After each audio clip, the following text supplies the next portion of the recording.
बृहस्पतिवार व्रत कथा। भारतवर्ष में एक प्रतापी और दानी राजा राज्य करता था। वो नित्य गरीबों और ब्राह्मणों की सहायता करता था। ये बात उसकी रानी को अच्छी नहीं लगती थी। वो न ही गरीबों को दान देती, न ही भगवान का पूजन करती थी और राजा को भी दान देने से मना किया करती थी। एक दिन राजा शिकार खेलने वन को गए हुए थे, तो रानी महल में अकेली थी। उसी समय बृहस्पतिदेव साधु वेश में राजा के महल में भिक्षा के लिए गए और भिक्षा मांगी। रानी ने भिक्षा देने से इनकार किया और कहा, हे साधु महाराज, मैं तो दान पुण्य से तंग आ गई हूँ। मेरा पति सारा धन लुटाते रहते हैं। मेरी इच्छा है कि हमारा धन नष्ट हो जाए, फिर न रहेगा बांस न बजेगी बांसुरी। साधु ने कहा, देवी तुम तो बड़ी विचित्र हो। धन संतान तो सभी चाहते हैं, पुत्र और लक्ष्मी तो पापी के घर भी होने चाहिए। यदि तुम्हारे पास अधिक धन है तो भूखों को भोजन दो, प्यासों के लिए प्याऊ बनवाओ, मुसाफिरों के लिए धर्मशालाएं खुलवाओ।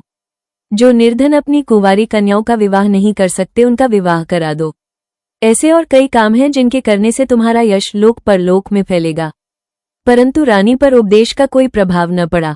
वो बोली, महाराज आप मुझे कुछ न समझाएं। मैं ऐसा धन नहीं चाहती जो हर जगह बांटती फिरूं। साधु ने उत्तर दिया, यदि तुम्हारी ऐसी इच्छा है तो तथास्तु। तुम ऐसा करना कि बृहस्पतिवार को घर लीपकर पीली ती से अपना सिर धोकर स्नान करना, ती चढ़ाकर कपड़े धोना। ऐसा करने से आपका सारा धन नष्ट हो जाएगा। इतना कहकर वो साधु महाराज वहां से आलोप हो गए। साधु के अनुसार कई बातों को पूरा करते हुए रानी को केवल 3 बृहस्पतिवार ही बीते थे कि उसकी समस्त धन संपत्ति नष्ट हो गई। भोजन के लिए राजा का परिवार तरसने लगा। तब एक दिन राजा ने रानी से बोला कि हे रानी, तुम यहीं रहो, मैं दूसरे देश को जाता हूँ, क्योंकि यहाँ पर सभी लोग मुझे जानते हैं, इसलिए मैं कोई छोटा कार्य नहीं कर सकता। ऐसा कहकर राजा परदेश चला गया। वहां वो जंगल से लकड़ी काटकर लाता और शहर में बेचता। इस तरह वो अपना जीवन व्यतीत करने लगा। इधर राजा के परदेश जाते ही रानी और दासी दुखी रहने लगी। एक बार जब रानी और दासी को 7 दिन तक बिना भोजन के रहना पड़ा, तो रानी ने अपनी दासी से कहा, हे दासी, पास ही के नगर में मेरी बहन रहती है, वह बड़ी धनवान है, तू उसके पास जा और कुछ ले आ, ताकि थोड़ी बहुत गुजर बसर हो जाए। दासी रानी की बहन के पास गई। उस दिन गुरुवार था और रानी की बहन उस समय बृहस्पतिवार व्रत की कथा सुन रही थी। दासी ने रानी की बहन को अपनी रानी का संदेश दिया, लेकिन रानी की बड़ी बहन ने कोई उत्तर नहीं दिया। जब दासी को रानी की बहन से कोई उत्तर नहीं मिला तो वो बहुत दुखी हुई और उसे क्रोध भी आया। दासी ने वापस आकर रानी को सारी बात बता दी। सुनकर रानी ने अपने भाग्य को कोसा। उधर रानी की बहन ने सोचा कि मेरी बहन की दासी आई थी, परंतु मैं उससे नहीं बोली, इससे वो बहुत दुखी हुई होगी। कथा सुनकर और पूजन समाप्त करके वो अपनी बहन के घर आई और कहने लगी, हे बहन, मैं बृहस्पतिवार का व्रत कर रही थी। तुम्हारी दासी मेरे घर आई थी, परंतु जब तक कथा होती है तब तक न तो उठते हैं और न ही बोलते हैं, इसलिए मैं नहीं बोली। कहो दासी क्यों गई थी? रानी बोली, बहन तुमसे क्या छिपाऊं, हमारे घर में खाने तक को अनाज नहीं था।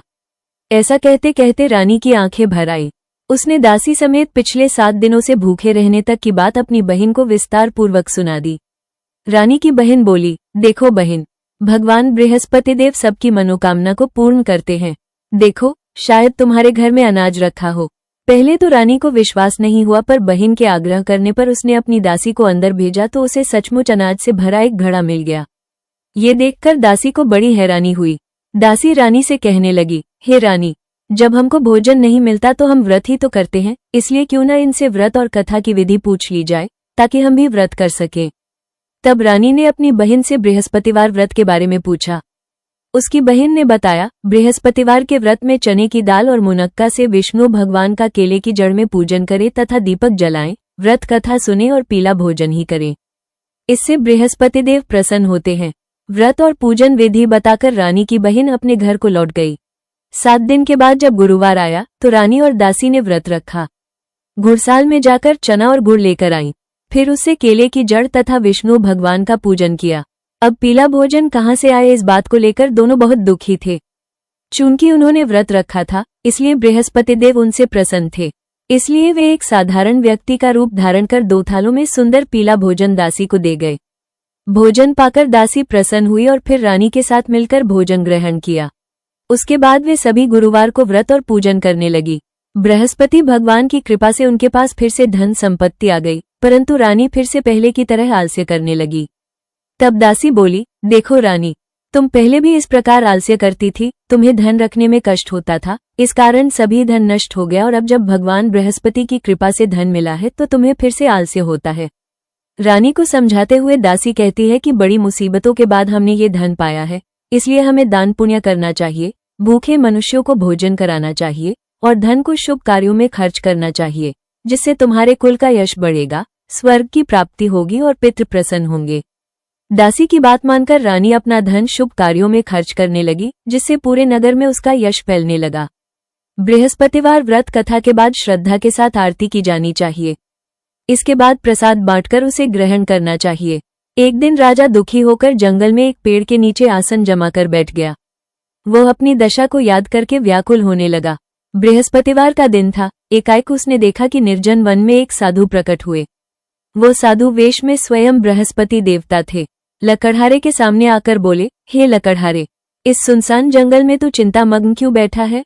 लकड़हारे ने दोनों हाथ जोड़कर प्रणाम किया और उत्तर दिया, महात्मा जी, आप सब कुछ जानते हैं, मैं क्या कहूँ। ये कहकर रोने लगा और साधु को अपनी आत्मकथा सुनाई। महात्मा जी ने कहा, तुम्हारी स्त्री ने बृहस्पति के दिन बृहस्पति भगवान का निरादर किया है, जिसके कारण रुष्ट होकर उन्होंने तुम्हारी ये दशा कर दी। अब तुम चिंता को दूर करके मेरे कहने पर चलो तो तुम्हारे सब कष्ट दूर हो जाएंगे और भगवान पहले से भी अधिक संपत्ति देंगे। तुम बृहस्पति के दिन कथा किया करो। 2 पैसे के चने मुनक्का लाकर उसका प्रसाद बनाओ और शुद्ध जल से लोटे में शक्कर मिलाकर अमृत तैयार करो। कथा के पश्चात अपने सारे परिवार और सुनने वाले प्रेमियों में अमृत व प्रसाद बांटकर आप भी ग्रहण करो। ऐसा करने से भगवान तुम्हारी सब मनोकामनाएं पूरी करेंगे। साधु के ऐसे वचन सुनकर लकड़हारा बोला, हे प्रभु, मुझे लकड़ी बेचकर इतना पैसा नहीं मिलता जिससे भोजन के उपरांत कुछ बचा सकूं। मैंने रात्रि में अपनी स्त्री को व्याकुल देखा है। मेरे पास कुछ भी नहीं जिससे मैं उसकी खबर मंगा सकूं। साधु ने कहा, हे लकड़हारे, तुम किसी बात की चिंता मत करो। बृहस्पति के दिन तुम रोजाना की तरह लकड़ियां लेकर शहर को जाओ। तुमको रोज से 2 गुना धन प्राप्त होगा, जिससे तुम भली भांति भोजन कर लोगे तथा बृहस्पति देव की पूजा का सामान भी आ जाएगा। इतना कहकर साधु अंतर्ध्यान हो गए। धीरे धीरे समय व्यतीत होने पर फिर वही बृहस्पतिवार का दिन आया। लकड़हारा जंगल से लकड़ी काटकर किसी शहर में बेचने गया। उसे उस दिन और दिन से अधिक पैसा मिला। राजा ने चना गुड़ आदि लाकर गुरुवार का व्रत किया। उस दिन से उसके सभी क्लेश दूर हुए, परंतु जब दोबारा गुरुवार का दिन आया तो बृहस्पतिवार का व्रत करना भूल गया। इस कारण बृहस्पति भगवान नाराज हो गए।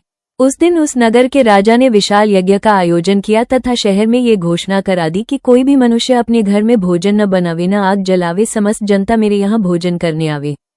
इस आज्ञा को जो न मानेगा उसे फांसी की सजा दी जाएगी। इस तरह की घोषणा संपूर्ण नगर में करवा दी गई। राजा की आज्ञानुसार शहर के सभी लोग भोजन करने गए, लेकिन लकड़हारा कुछ देर से पहुंचा, इसलिए राजा उसको अपने साथ घर लेवा ले गए और ले जाकर भोजन करा रहे थे तो रानी की दृष्टि उस खूंटी पर पड़ी जिस पर उसका हार लटका हुआ था। वो वहां पर दिखाई नहीं दिया। रानी ने निश्चय किया कि मेरा हार इस मनुष्य ने चुरा लिया है। उसी समय सिपाहियों को बुलाकर उसको कारागार में डलवा दिया। जब लकड़हारा कारागार में पड़ गया और बहुत दुखी होकर विचार करने लगा कि न जाने कौन से पूर्व जन्म के कर्म से मुझे ये दुख प्राप्त हुआ है, और उसी साधु को याद करने लगा जो कि जंगल में मिला था। उसी समय तत्काल बृहस्पति देव साधु के रूप में प्रकट हुए और उसकी दशा को देखकर कहने लगे, अरे मूर्ख, तूने बृहस्पति देव की कथा नहीं करी, इस कारण तुझे दुख प्राप्त हुआ है। अब चिंता मत कर, बृहस्पतिवार के दिन कारागार के दरवाजे पर 4 पैसे पड़े मिलेंगे। उनसे तू बृहस्पति देव की पूजा करना, तेरे सभी कष्ट दूर हो जाएंगे। बृहस्पति के दिन उसे 4 पैसे मिले। लकड़हारे ने कथा कही। उसी रात्रि को बृहस्पति देव ने उस नगर के राजा को स्वप्न में कहा, हे राजा, तुमने जिस आदमी को कारागार में बंद कर दिया है वो निर्दोष है। वो राजा है, उसे छोड़ देना। रानी का हार उसी खूंटी पर लटका है। अगर तू ऐसा नहीं करेगा तो मैं तेरे राज्य को नष्ट कर दूंगा। इस तरह रात्रि के स्वप्न को देखकर राजा प्रातःकाल उठा और खूंटी पर हार देखकर लकड़हारे को बुलाकर क्षमा मांगी तथा लकड़हारे को योग्य सुंदर वस्त्र आभूषण देकर विदा कर दिया। बृहस्पति देव की आज्ञानुसार लकड़हारा अपने नगर को चल दिया। राजा जब अपने नगर के निकट पहुंचा तो उसे बड़ा आश्चर्य हुआ। नगर में पहले से अधिक बाग, तालाब, कुएं तथा बहुत सी धर्मशाला, मंदिर आदि बन गई हैं। राजा ने पूछा, ये किसका बाग और धर्मशाला है? तब नगर के सब लोग कहने लगे, ये सब रानी और बांदी के हैं। तो राजा को आश्चर्य हुआ और गुस्सा भी आया। जब रानी ने ये खबर सुनी कि राजा आ रहे हैं तो उन्होंने बांदी से कहा कि हे दासी, देख, राजा हमको कितनी बुरी हालत में छोड़ गए थे। हमारी ऐसी हालत देखकर वो लौट न जाए, इसलिए तू दरवाजे पर खड़ी हो जा। आज्ञानुसार दासी दरवाजे पर खड़ी हो गई। राजा आए तो उन्हें अपने साथ लेवा लाई। तब राजा ने क्रोध करके अपनी रानी से पूछा कि यह धन तुम्हें कैसे प्राप्त हुआ है। तब उन्होंने कहा, हमें ये सब धन बृहस्पति देव के इस व्रत के प्रभाव से प्राप्त हुआ है। राजा ने निश्चय किया कि 7 रोज बाद तो सभी बृहस्पति देव का पूजन करते हैं, परंतु मैं प्रतिदिन दिन में 3 बार कहानी तथा रोज व्रत किया करूंगा। अब हर समय राजा के दुपट्टे में चने की दाल बंधी रहती तथा दिन में 3 बार कहानी कहता। एक रोज राजा ने विचार किया कि चलो अपनी बहन के यहाँ हो आवे। इस तरह निश्चय कर राजा घोड़े पर सवार हो अपनी बहन के यहाँ को चलने लगा। मार्ग में उसने देखा कि कुछ आदमी एक मुर्दे को लिए जा रहे हैं। उन्हें रोककर राजा कहने लगा, अरे भाइयों, मेरी बृहस्पति देव की कथा सुन लो। वे बोले, लो, हमारा तो आदमी मर गया है, इसको अपनी कथा की पड़ी है। परंतु कुछ आदमी बोले, अच्छा कहो, हम तुम्हारी कथा भी सुनेंगे। राजा ने दाल निकाली और जब कथा आधी हुई थी कि मुर्दा हिलने लग गया और जब कथा समाप्त हो गई तो राम राम करके मनुष्य उठकर खड़ा हो गया। आगे मार्ग में उसे एक किसान खेत में हल चलाता मिला। राजा ने उसे देख और उससे बोले, अरे भैया, तुम मेरी बृहस्पतिवार की कथा सुन लो। किसान बोला, जब तक मैं तेरी कथा सुनूंगा तब तक 4 हरया जोत लूंगा। जा अपनी कथा किसी और को सुनाना। इस तरह राजा आगे चलने लगा। राजा के हटते ही बैल पछाड़ खाकर गिर गए तथा किसान के पेट में बड़ी जोर का दर्द होने लगा। उस समय उसकी माँ रोटी लेकर आई। उसने जब ये देखा तो अपने पुत्र से सब हाल पूछा और बेटे ने सभी हाल कह दिया। तो बुढ़िया दौड़ी दौड़ी उस घुड़सवार के पास गई और उससे बोली कि मैं तेरी कथा सुनूंगी, तू अपनी कथा मेरे खेत पर चलकर ही कहना। राजा ने बुढ़िया के खेत पर जाकर कथा कही, जिसके सुनते ही वो बैल उठ खड़ हुए तथा किसान के पेट का दर्द भी बंद हो गया। राजा अपनी बहन के घर पहुंचा। बहन ने भाई की खूब मेहमानी की। दूसरे रोज प्रातःकाल राजा जगा तो वो देखने लगा कि सब लोग भोजन कर रहे हैं। राजा ने अपनी बहन से कहा, ऐसा कोई मनुष्य है जिसने भोजन नहीं किया हो, मेरी बृहस्पतिवार की कथा सुन ले। बहन बोली, हे भैया, ये देश ऐसा ही है कि पहले यहाँ लोग भोजन करते हैं, बाद में अन्य काम करते हैं। अगर कोई पड़ोस में हो तो देखा उन। वो ऐसा कहकर देखने चली गई, परंतु उसे कोई ऐसा व्यक्ति नहीं मिला जिसने भोजन न किया हो। अतः वो एक कुम्हार के घर गई जिसका लड़का बीमार था। उसे मालूम हुआ कि उनके यहाँ 3 रोज से किसी ने भोजन नहीं किया है। रानी ने अपने भाई की कथा सुनने के लिए कुम्हार से कहा। वो तैयार हो गया। राजा ने जाकर बृहस्पतिवार की कथा कही, जिसको सुनकर उसका लड़का ठीक हो गया। अब तो राजा की प्रशंसा होने लगी। एक रोज राजा ने अपनी बहन से कहा कि हे बहन, हम अपने घर को जाएंगे, तुम भी तैयार हो जाओ। राजा की बहन ने अपनी सास से कहा। सास ने कहा, हाँ चली जा, परंतु अपने लड़कों को मत ले जाना, क्योंकि तेरे भाई के कोई औलाद नहीं है। बहन ने अपने भैया से कहा, हे भैया, मैं तो चलूंगी पर कोई बालक नहीं जाएगा। राजा बोला, जब कोई बालक नहीं चलेगा तब तुम ही क्या करोगी। बड़े दुखी मन से राजा अपने नगर को लौट आया। राजा ने अपनी रानी से कहा, हम निरवंशी हैं, हमारा मुंह देखने का धर्म नहीं है और कुछ भोजन आदि नहीं किया। रानी बोली, हे प्रभु, बृहस्पति देव ने हमें सब कुछ दिया है, वो हमें औलाद अवश्य देंगे। उसी रात को बृहस्पति देव ने राजा से स्वप्न में कहा, हे राजा उठ, सभी सोच त्याग दे, तेरी रानी गर्भ से है। राजा की यह बात सुनकर बड़ी खुशी हुई। 9वें महीने में उसके गर्भ से एक सुंदर पुत्र पैदा हुआ। तब राजा बोला, हे रानी, स्त्री बिना भोजन के रह सकती है, पर बिना कहे नहीं रह सकती। जब मेरी बहन आवे तुम उससे कुछ कहना मत। रानी ने सुनकर हाँ कर दिया। जब राजा की बहन ने ये शुभ समाचार सुना तो वो बहुत खुश हुई तथा बधाई लेकर अपने भाई के यहाँ आई। तभी रानी ने कहा, घोड़ा चढ़कर तो नहीं आई, गधा चढ़ी आई। राजा की बहन बोली, भाभी, मैं इस प्रकार न कहती तो तुम्हें औलाद कैसे मिलती। बृहस्पति देव ऐसे ही हैं, जैसी जिसके मन में कामनाएं हैं सभी को पूर्ण करते हैं। जो सद्भावनापूर्वक बृहस्पतिवार का व्रत करता है एवं कथा पढ़ता है अथवा सुनता है, दूसरों को सुनाता है, बृहस्पति देव उसकी सभी मनोकामना पूर्ण करते हैं। भगवान बृहस्पति देव उसकी सदैव रक्षा करते हैं। संसार में जो मनुष्य सद्भावना से भगवान जी का पूजन व्रत सच्चे हृदय से करते हैं तो उनकी सभी मनोकामनाएं पूर्ण करते हैं। जैसी सच्ची भावना से रानी और राजा ने उनकी कथा का गुणगान किया तो उनकी सभी इच्छाएं बृहस्पति देव जी ने पूर्ण की थीं। इसलिए पूर्ण कथा सुनने के बाद प्रसाद लेकर जाना चाहिए। हृदय से उसका मनन करते हुए जयकारा बोलना चाहिए। बोलो बृहस्पति देव की जय, भगवान विष्णु की जय। अगर आपको ये कथाएं पसंद है तो कृपया शेयर, लाइक या कमेंट जरूर करें। पूजा विधि, स्नान और तैयारी। सूर्योदय से पहले उठकर स्नान करें और पीले वस्त्र धारण करें। घर की शुद्धि। पूरे घर में गंगाजल छिड़के और घर को गाय के गोबर से लीपना शुभ माना जाता है। संकल्प। पूजा घर में श्रीहरि, विष्णु या बृहस्पति देव की प्रतिमा या चित्र स्थापित करें। हाथ में चावल और जल लेकर व्रत का संकल्प ले। भोग और प्रसाद। भगवान को पीले वस्त्र, फूल, फल और विशेष रूप से चना, गुड़ और मुनक्का जैसे प्रसाद चढ़ाएं। पूजा और मंत्र। पीला चंदन, पीला फूल और अक्षत चढ़ाएं। इसके बाद धर्मशास्त्रार्थ, तत्वज्ञ, ज्ञान विज्ञान पाद, विविधार्थे राचिन्त्य देवाचार्य नमोस्तुते जैसे मंत्रों का जाप करें। कथा श्रवण। व्रत कथा का पाठ करें या सुने। केले के पेड़ की पूजा। केले के पेड़ में जल चढ़ाएं और उसकी पूजा करें। शाम की पूजा। शाम को भी दीपक जलाएं और बृहस्पति देव की आरती करें। भोजन। दिन में केवल पीला भोजन ही ग्रहण करें। नमक का सेवन न करें। व्रत के नियम। गुरुवार को किसी भी तरह के गलत विचार मन में न लाएं। घर में पोछा न लगाएं या कपड़े न धोएं। इस दिन किसी को उधार न दें या पैसे न दें। पुरुषों को दाढ़ी या बाल नहीं कटवाने चाहिए। भूखों को अन्न और वस्त्र का दान करना चाहिए। शाम को खाने के लिए विकल्प। फलाहार। ताजे फल जैसे सेब, पपीता, अंगूर और तरबूज खा सकते हैं। साबूदाना या सिंघाड़े का आटा। आप साबूदाना खिचड़ी, सिंघाड़े के आटे की रोटी या इससे बने अन्य पकवान खा सकते हैं। शकरकंद और अन्य सब्जियां। शकरकंद, लौकी, गाजर और खीरा जैसी हल्की और ठंडी करने वाली सब्जियां खा सकते हैं। दूध और दूध से बने उत्पाद। दूध, दही, सूर्यास्त से पहले पनीर और मक्खन का सेवन कर सकते हैं। अन्य सूखे मेवे जैसे बादाम, काजू, खजूर और मूंगफली भी खाए जा सकते हैं। क्या न खाएं? केला, गेहूं, चावल, सूजी, मैदा और बेसन जैसे सामान्य अनाज। नमक। सिर्फ सेंधा नमक का प्रयोग करें। प्याज और लहसुन। कोल्ड ड्रिंक, किसी भी प्रकार का नशा। उद्यापन की विधि। सुबह जल्दी उठें। जल्दी उठकर स्नान करें और पीले रंग के वस्त्र धारण करें। संकल्प ले।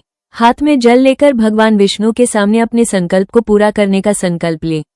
भगवान विष्णु की पूजा करें। भगवान विष्णु को 5 प्रकार की पीली वस्तुएं जैसे हल्दी, चंदन, पीले फूल और पीली मिठाई अर्पित करें। शाम को खीर और गुड़ चने की दाल का भोग लगाएं। आरती करें। भगवान विष्णु और मां लक्ष्मी की आरती करें। व्रत कथा का पाठ करें। गुरुवार व्रत की कथा का पाठ करें। दान पुण्य करें। ब्राह्मणों को भोजन कराएं। उन्हें पीले वस्त्र, दक्षिणा और अपनी पूजा सामग्री भेंट करें। केले के पेड़ की भी पूजा करें और गरीबों में अन्नदान करें। सभी को भोजन कराएं। परिवार और समाज के सदस्यों के साथ मिलकर भोजन का प्रसाद ग्रहण करें। 16 गुरुवार के व्रत के बाद 17वें गुरुवार को उद्यापन करना शुभ माना जाता है। उद्यापन के दिन भी व्रत रखें और शाम को भोजन करें। उद्यापन के बाद व्रत का पूर्ण फल प्राप्त होता है। आवश्यक सामग्री। पूजा सामग्री। धोती, 1 जोड़ा पीला कपड़ा, 1.25 मीटर जनेऊ, 1 जोड़ा पीला फूल और माला, हल्दी, सिंदूर, चंदन, धूप, कपूर, दीपक, घी। भोग सामग्री। चने की दाल, 1.25 किलो गुड़, 250 ग्राम बेसन के लड्डू, 1.25 किलो खीर, पीली मिठाई, केला और पपीता, किशमिश, मुनक्का। अन्य सामग्री। कलश, एक भगवान विष्णु की प्रतिमा या चित्र, केले के पत्ते, तुलसी के पत्ते। प्रमुख उद्यापन मंत्र। संकल्प मंत्र। हाथ में जल, अक्षत, पान का पत्ता, सुपारी और सिक्के लेकर ओम विष्णु विष्णु विष्णु मंत्र से संकल्प करें। हवन मंत्र। हवन में उपले पर 5, 7 या 11 बार ओम गुण गुरुवे नमः मंत्र के साथ आहुति दें। बृहस्पति बीज मंत्र। भगवान विष्णु को हल्दी, चंदन और पीले चावल चढ़ाकर इस मंत्र का 108 बार जाप करें। यदि 108 बार संभव न हो तो 11 बार भी कर सकते हैं। मंत्र। ओम ग्रौम ग्री ग्रौन सह गुरुवे नमः। अन्य महत्वपूर्ण मंत्र। ओम श्री विष्णुवे च विद्महे वासुदेवाय धीमहि तन्नो विष्णु प्रचोदयात्। ओम ह्रीं श्रीं लक्ष्मीभ्यो नमः। ओम बृन् बृहस्पत्ये नमः। आचमन मंत्र। मन की शुद्धि के लिए ओम केशवाय नमः, ओम नारायणाय नमः, ओम वासुदेवाय नमः और फिर ओम ऋषिकेशाय नमः कहते हुए आचमन करें। उद्यापन की प्रक्रिया। स्नान और संकल्प। सुबह जल्दी उठकर स्नान करें और पीले वस्त्र पहनें। हाथ में जल, अक्षत और अन्य सामग्री लेकर उद्यापन का संकल्प लें। पूजा। भगवान विष्णु को हल्दी, चंदन और पीले चावल अर्पित करें।